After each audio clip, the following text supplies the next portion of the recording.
Są takie samochody, na które patrzycie i od razu wiecie, że macie do czynienia z czymś wyjątkowym. I nie mówię tutaj o żadnym BMW serii M, nie mówię o żadnym Mercu AMG, ani o Audi RS. Mówię o takich samochodach jak McLaren 720S, jakaś Zonda, jakiś Aston Martin, jakaś Multipla albo to.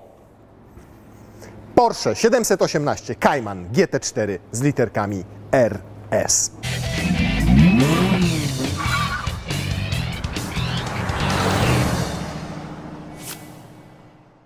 GT4 RS to nic innego jak GT4, któremu Porsche przeszczepiło serce wprost z 911 GT3, tej najnowszej. A to trochę tak, jakby przeszczepiono Wam serce Dwayna Johnsona i to razem z jego mięśniami. W efekcie mamy tutaj 500 koni mechanicznych z 4-litrowego silnika, oczywiście 6-cylindrowego w układzie Boxer. Natomiast teraz możecie powiedzieć, what the fuck, Bąku, przecież w Porsche 911 GT3 ten silnik ma 510 koni mechanicznych i sam testowałeś to auto, o tu możecie obejrzeć sobie ten test, więc what the fuck, dlaczego tu Pferde jest mniej? Ano jest mniej, słuchajcie, ponieważ ten silnik już na etapie projektowania Porsche przemyślało, że będzie chciało go wsadzić również do Caymana. W związku z czym tutaj jest ustawiony zupełnie inaczej niż w GT3. Trzeba było go przekręcić. Żeby się tutaj zmieścił, trzeba było również zmienić mu koło zamachowe i oprócz tego zrobić trochę inny system chłodzenia tego silnika. A najtrudniejsze było upchanie tutaj układu wydechowego. Jest on inaczej skonstruowany niż w 911 GT3 i dlatego mamy 10 koni mechanicznych mniej. Wsadzenie tu silnika z GT3 i wzmocnienie auta o 80 koni mechanicznych względem zwykłego GT4 to była dopiero 1/3 całej pracy. Kolejna 1/3 to było obniżenie masy, bo postanowiono sobie, że to auto musi być nie tylko mocniejsze od GT4, ale także lżejsze. I co zrobiono? W seryjnym GT4 RS macie w tym miejscu i w tym miejscu wykonaną maskę oraz błotniki ze specjalnych kompozytów wzmacnianych włóknem węglowym. Natomiast wszystko to jest w kolorze nadwozia. My mamy jeszcze pakiet Weissach, do którego wrócimy, dlatego tutaj widzicie karbon. Auto ma znacznie mniej materiałów wygłuszających. Nie ma na przykład klameczek, tylko ma sznurki do otwierania. Ma mniej wykładzin w całym samochodzie, tych właśnie, które pochłaniać mają dźwięk. Nawet nie ma, żeby ograniczyć masę, zwykłego znaczka, takiego wiecie, emblematu, tylko ma naklejkę w tym miejscu. I to też ma ograniczać tę masę. Natomiast w tym egzemplarzu mamy jeszcze dodatkowo magnezowe felgi 20-calowe, które są o 10 kg, wszystkie 4, lżejsze niż te aluminiowe. 20 cali. Wiecie, ile trzeba zapłacić za te 10 kg mniej? 75 000 złotych. Tyle kosztują 4 magnezowe felgi. I żeby je mieć, to musicie zamówić sobie również pakiet Weissach, który mamy w tym egzemplarzu. Pakiet Weissach oznacza karbonową maskę, karbonowe lusterka, karbonowe wloty powietrza tutaj i karbonowy wlot powietrza do kolektora ssącego. Zobaczcie, jak to wygląda. I to, zobaczcie, jest umieszczone dosłownie 30 cm od ucha pasażera, a z drugiej strony 30 cm od ucha kierowcy. Karbonowe skrzydło to też element pakietu Weissach, bo w standardzie karbonowe nie jest. Oprócz tego tytanowy wydech, zobaczcie, poznacie go po tym specyficznym ryflowaniu i zapewne jak teraz pokazujemy Wam wydech, to już chcielibyście go posłuchać. Nic z tego, bo teraz jeszcze pokażę Wam elementy pakietu Weissach w środku, a tych też jest trochę, bo w jego ramach mamy na przykład takie kubły, i tutaj mamy Weissach napisane RS. Zobaczcie, z karbonowym całym tutaj korem z tyłu, żeby były lżejsze niż standardowe o jakieś 8-10 kg. Zobaczcie, że one dwa różnią się od siebie. Tamten jest wyłożony taką zwykłą jakby alkantarą, a ten jest taką perforowaną i oprócz tego ma tutaj siateczki. To jak popuścicie w zakręcie, no to wszystko tam przelatuje na dół i nie jest Wam mokro w gadkach. Do pakietu Weissach możecie sobie kupić pakiet Club Sport i dostajecie taką klateczkę. Wówczas klateczka kosztuje całe 0 zł, ale za sam pakiet Weissach płacicie 63 koła. 63,75, a w przypadku naszego egzemplarza to nie koniec dodatków, bo jeszcze mamy ceramikę. W standardzie są oczywiście tarcze hamulcowe stalowe i te z przodu mają 30, słuchajcie, 9 cm średnicy stalowe, a ta ma 40 cm średnicy i 6-tłoczkowy zacisk. 40 cm w takim małym samochodzie. Coś niesamowitego. Natomiast z tyłu w standardzie są tarcze, które mają 38 cm średnicy, a jak zamówicie sobie za 45 koła ceramikę, to dostajecie 39 cm, czyli są o centymetr większą średnicę mają.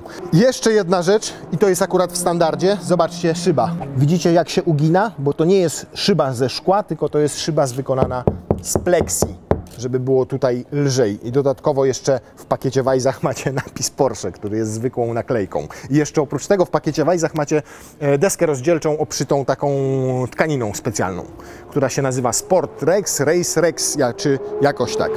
Jakie są efekty tych wszystkich karbonów i tak dalej? Standardowe GT4 RS waży 1415 kg, czyli 35 mniej niż GT4. Jak zamówicie sobie felgi magnezowe, to odchodzi Wam kolejne 10 kg. Jak zamówicie pakiet Weissach, odchodzi Wam kolejnych kilkanaście kilogramów. Jak zamówicie sobie ceramikę, odchodzi jakieś 20 kg. Więc jeszcze możecie o jakieś 50 sobie obniżyć ten wynik, dopłacając łącznie jakieś 250 000 złotych. A to wszystko świadczy tylko o tym, że Porsche do perfekcji opanowało zarabianie każdego najmniejszego eurocenta. Pamiętacie pewnie Porsche Boxstera, tego pierwszego, sprzed 25 lat. To była tak naprawdę protoplasta tego auta. I było samochodem, który był bardzo tani, bo kosztował tyle, co na przykład przeciętne BMW serii 3, takie najtańsze. Tutaj mamy egzemplarz wyspecyfikowany na bańkę. 1 000 000 złotych za Caymana. No więc tak, mamy Caymana GT4 lżejszego, to 1/3 pracy. Mamy Caymana mocniejszego, to kolejna 1/3 pracy. Została nam jeszcze 1/3, którą wykonano i ta 1/3 to aerodynamika, ponieważ GT4 RS ma o 25% większą siłę docisku niż zwykły GT4. I na przykład w standardzie dostajecie tutaj skrzydło z tymi klasycznymi łabędzimi mocowaniami. Oczywiście ono jest regulowane tutaj na tych dwóch śrubach i na tych dwóch śrubach. Oprócz tego wypłaszczono podłogę pod samochodem zdecydowanie i zmieniono całkowicie tutaj dyfuzor. Z tej strony najlepiej będzie. Zobaczcie, ona jest prawie tak płaska jak w elektryku. Oprócz tego, że macie tu naprawdę gigantyczny dyfuzor, tędy wypada powietrze, to jeszcze macie, zobaczcie, tutaj takie małe dodatkowe płetwy, o tam na wysokości rur wydechowych i one też odpowiednio kierują strumień powietrza.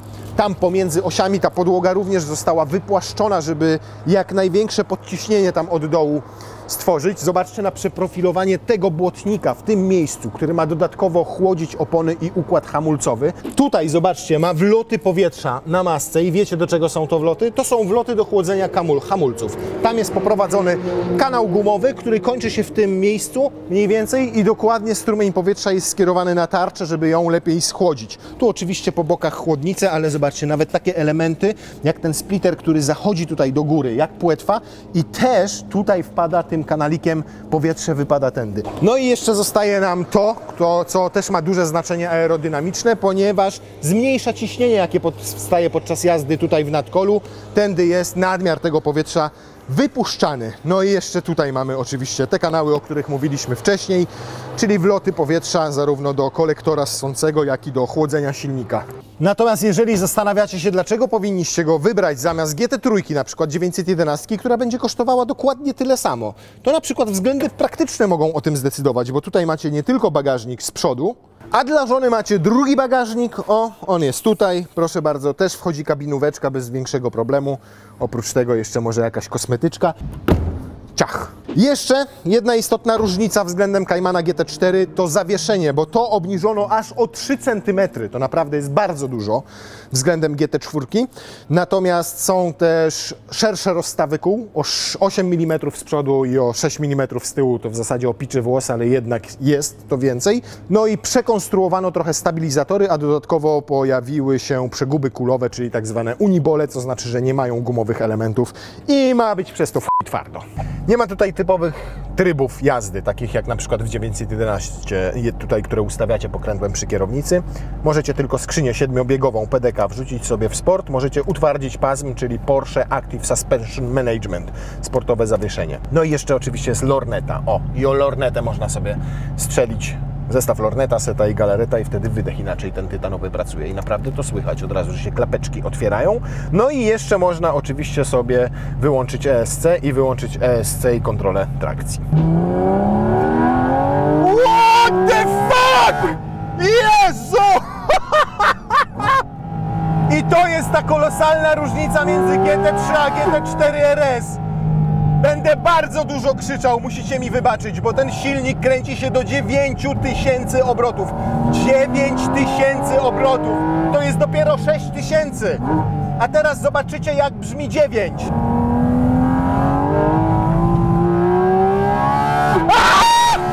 Jeszcze nie jeździłem czymś takim! No chyba nie pogadamy sobie dzisiaj za dużo.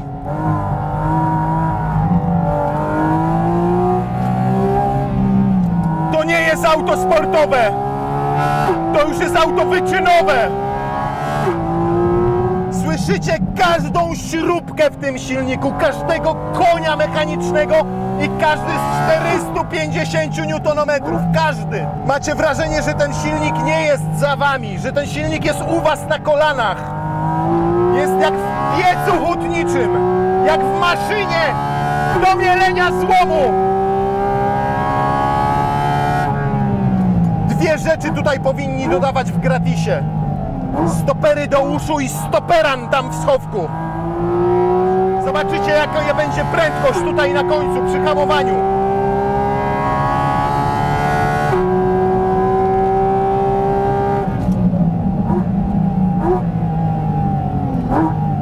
Coś nieprawdopodobnego. Skuteczność tych hamulców, to jak to auto jeździ.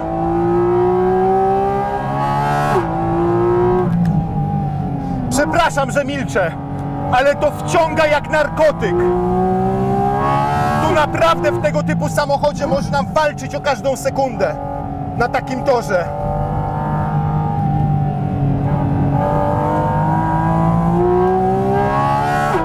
A ja jeszcze się cykam, jeszcze nie mam tyle odwagi. Północną pętlę Nürburgringu to auto przejechało w czasie 7 minut i 4 sekundy. Tyle, co Mercedes GT-R Pro i 24 sekundy niż zwykłe GT4. I równie szybko niż Porsche 911 Turbo S, które tych koni ma przecież 650. Wszystko tego sapanie, warczenie, wycie, wszystko to jest nic innego jak maszyna do produkcji endorfin, adrenaliny, morfiny, LSD, Dobra, czas wyłączyć kontrolę trakcji i stabilizację toru jazdy. O, przez chwilkę było ciszej i wolniej. Oprócz tych wszystkich systemów macie tutaj oczywiście też torque vectoring oraz mechanizm różnicowy o ograniczonym uślizgu. W praktyce oznacza to, że jak jadę teraz w zakręcie, to wewnętrzne koło jest lekko przyhamowywane, natomiast zewnętrzne dostaje więcej mocy i momentu obrotowego po to, żebym mógł łatwiej, szybciej wchodzić w zakręt.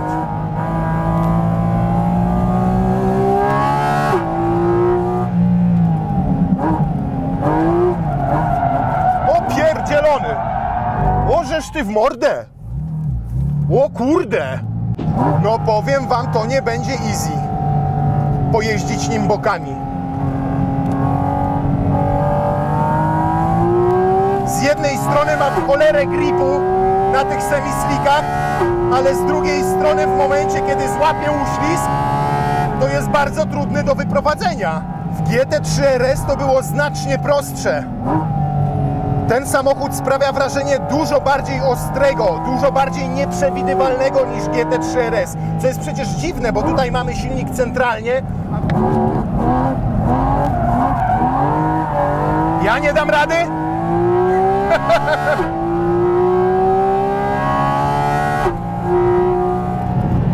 Jest porąbanym wozem. O, zobaczcie, zmieniam sobie tak.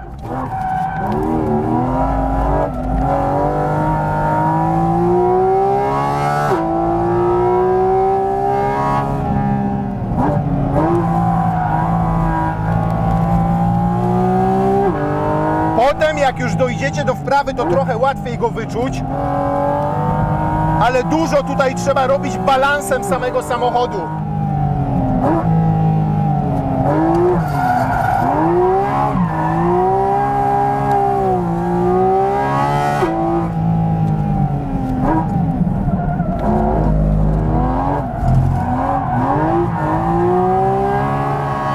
Udało się! A opanować go naprawdę nie jest łatwo. Jest furiatem, jest wariatem.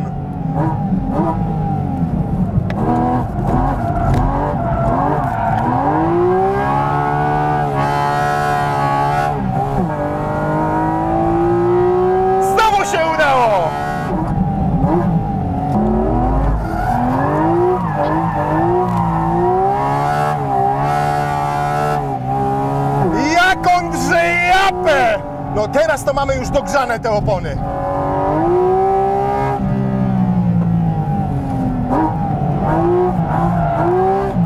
Nadaje się do driftu? Tak, do driftu też się nadaje.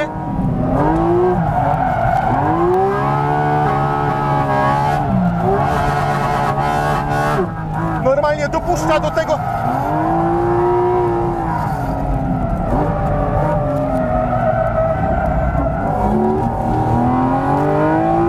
Wyobraźcie sobie, że dopuszcza nawet skubany do tego. Chyba kamerka jakaś odpadła, tak mi się wydaje. Ale przeciążenia są tu nieprawdopodobne.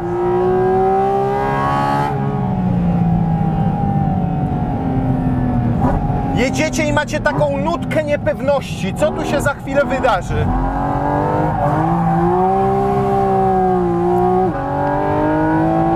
Natomiast jest obłędnie szybki. Ach!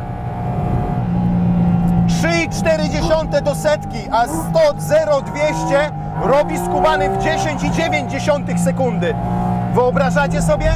10,9 sekundy.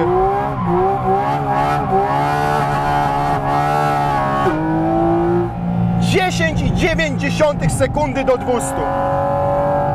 Ten wóz stworzył ktoś p***ny. Ktoś, komu brakuje piątej klepki. Ktoś, kto ciągle szuka wrażeń. Do tego stopnia, że jak idzie skoczyć na bungee, to już sam skok mu nie wystarcza. Tylko sobie w uprząż żyletki wkłada. No dobra.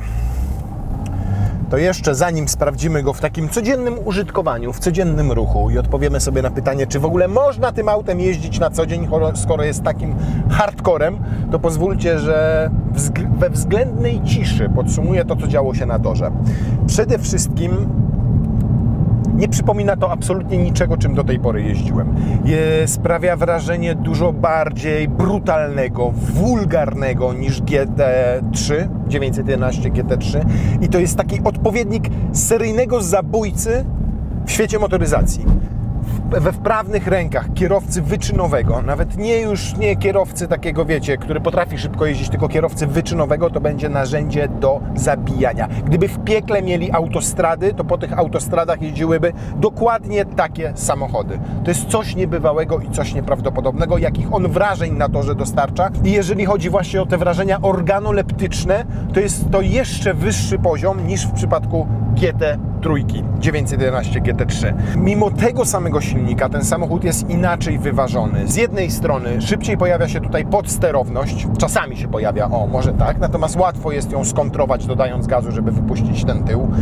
Z drugiej strony macie auto, które ma lepiej rozłożone te masy, w związku z czym na przykład w drifcie, jak już ten drift złapiecie, łatwiej je kontrolować, ale też w niektórych sytuacjach potrafi Was zaskoczyć. Źle wejdziecie w drift i jesteście wokół własnej osi obróceni. Albo po prostu nie jesteście przygotowani na wejście w drift, tylko poczujecie uślizg tyłu i nie bardzo wiecie, co macie tutaj zrobić. Także jego zachowania w takiej jeździe torowej są jakby mniej przewidywalne. Jest tutaj ta większa nutka grozy. Co się wydarzy niż w przypadku 911 GT3, które jest już taką typową maszyną torową do zjadania każdego kilometra toru i do robienia czasów.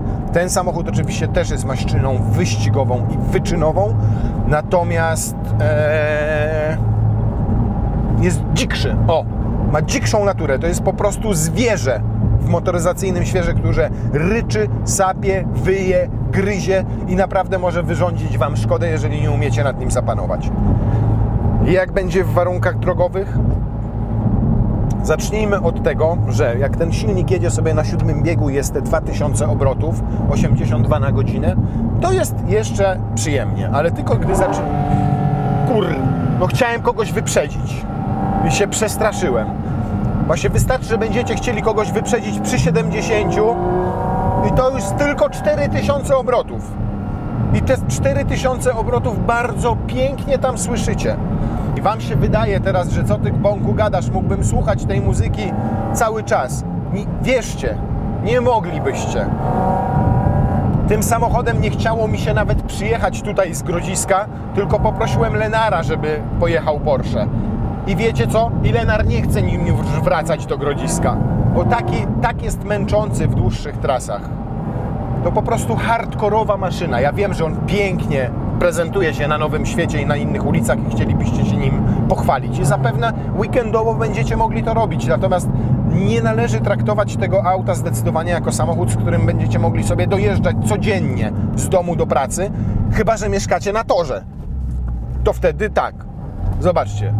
O jest. Te unibole tutaj w tym zawieszeniu, te przeguby kulowe bez kawałka gumy nawet powodują po prostu, że cały czas wami trzęsie. Ten przycisk tutaj de facto nic nie zmienia. Tak, zawieszenie jest twarde jak beton, a tak się robi twarde jak granit. To wszystko, co zmienia. Jeżeli chodzi o podjeżdżanie pod krawężniki albo nawet przejeżdżanie przez progi zwalniające, przy tym zawieszeniu 30 mm obniżonym koniecznie musicie wówczas zamówić sobie ten przycisk. Ten przycisk kosztuje jakieś 8000 zł, ale do 40 na godzinę unosi przód samochodu, czyli ten splitter, o 40 mm. Wydaje się, że 40 mm to niewiele, ale w przypadku tego auta to niemal dwukrotność prześwitu. I cały czas krzyczę, także aż mi gardło boli, nawet teraz jak jadę spokojnie. To, za co warto jeszcze dopłacić, i to dopłata jest akurat niewielka, to za większy zbiornik paliwa, ponieważ standardowy ma około 60 litrów, natomiast można tutaj mieć zbiornik, który ma 80 albo nawet 90 litrów. I to naprawdę konieczność, bo na torze pali ponad między 30 a 40 litrów lekką ręką. Ma system start-stop. I wówczas jest bardzo komfortowy. Cichy, przyjemnie się siedzi. Ten kubełek ma tę zaletę, że jest tak, regulowany tylko do przodu i do tyłu oraz elektrykę ma, słuchajcie, do podnoszenia i obniżania.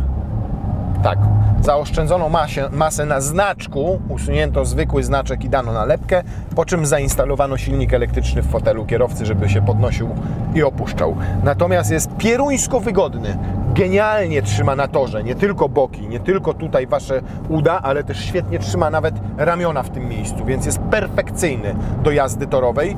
Dodatkowo w takiej jeździe codziennej jest też dosyć wygodny, natomiast fatalnie się w niego wsiada, ale siedzi się w nim już bardzo dobrze. Całe tutaj, słuchajcie, to wszystko skonstruowane w taki sposób, że jak jedziecie na torze, to normalnie możecie się jeszcze dodatkowo kolanami zapierać, bo to jest miękkie, bardzo ładnie wykończone. No generalnie wykończenie, no to jest Porsche.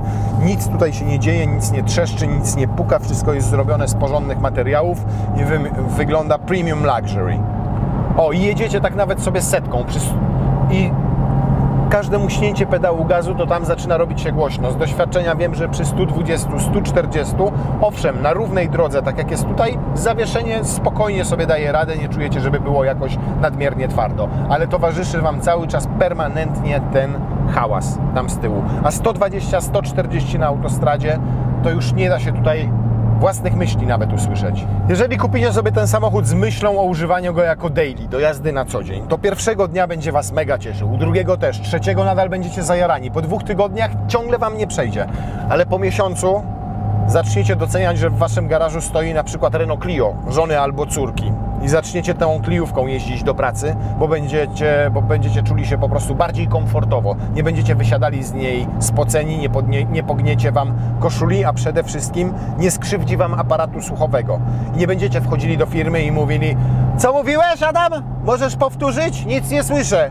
To jest raz. Jeżeli kupicie go w innym celu, w takim, żeby spędzać czas na torze, bawić się tym samochodem, uczyć się jazdy sportowej, żeby wyciskał z Was adrenalinę, endorfiny, ostatnie soki, łącznie z potem i z siuśkami oraz krwią, to tak, to jest zajebisty wybór i idealna zabawka do jazdy torowej. Natomiast jeżeli kupicie go po to, żeby w weekendy sobie jeździć nim po Placu Trzech Krzyży, to trochę tak, jakbyście kupili sobie strój płetwonurka i łazili w nim po mieście.